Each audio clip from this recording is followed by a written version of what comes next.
Ja, niet verleden van, maar ze hadden me de vastelavond die jaar niet voorgesteld. Hè. Zitten me geen ganzeling. Ja, ja. Mijn vrouw de kloeten op. Ja, serieus. Die had zich laten testen. Ja, zei ze, het is misschien leuk voor die om te huren, maar de jongen duwde mij dat stekje in mijn neus en die wilde mij zo diep in mijn ogen, ik was indirect verkocht. Hoef me weer eens mee in mijn keel te loeren. Ik zeg, doe me een lol. Hè? Bespaar me goed meer de details.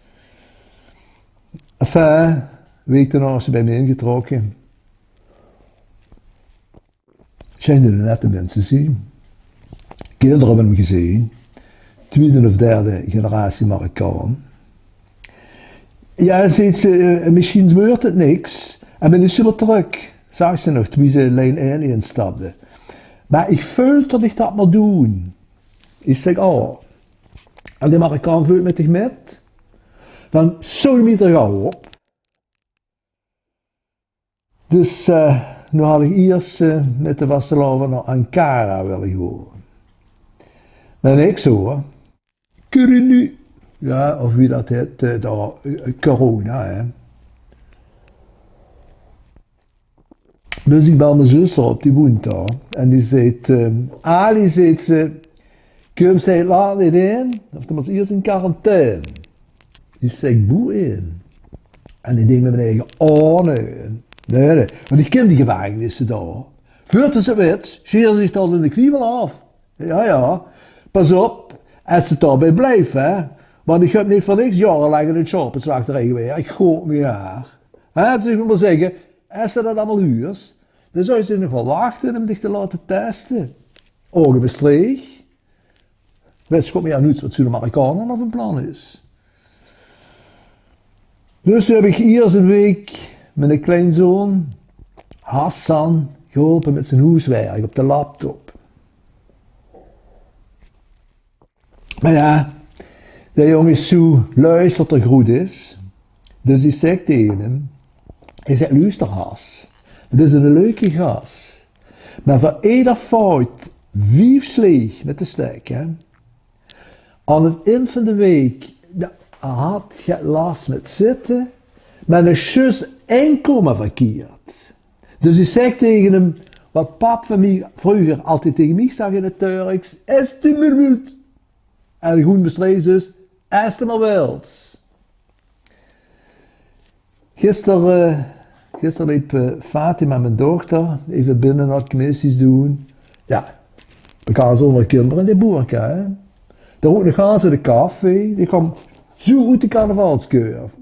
Dus ik zet meteen de vastelavondsmuziek op, hè.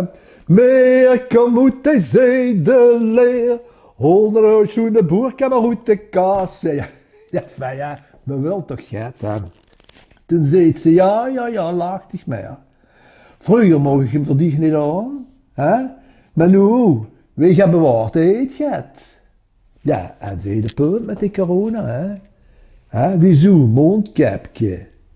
En s'avonds zo 9 uur op de duister, ziet het de bekend schijnen. Ja. Maar ja, ach, mijn zoon, ja, Rashid. Dus zou je denken, deze onderaan aarden wie is genoeg.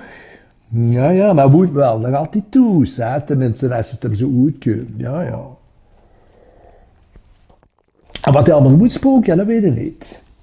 Zegt dan les tegen me dat er ging demonstreren. Ik zeg, die demonstreren? Moet tegen. Ja, dat was er niet precies. Maar het huurt dat zo gezellig was.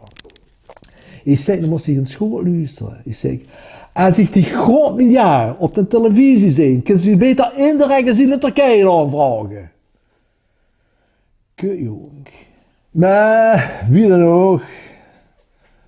Alleen de zomer alleen. Zal ik les op zo'n dating site of wie dat ook heet.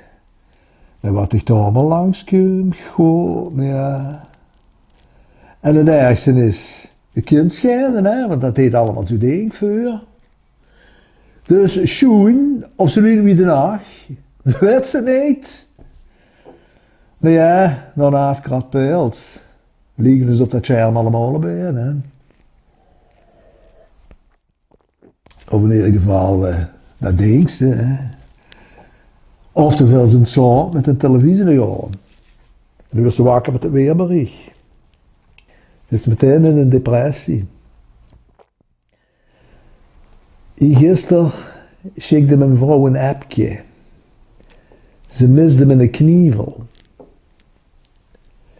Ik denk dat die Hermans goed heeft getest.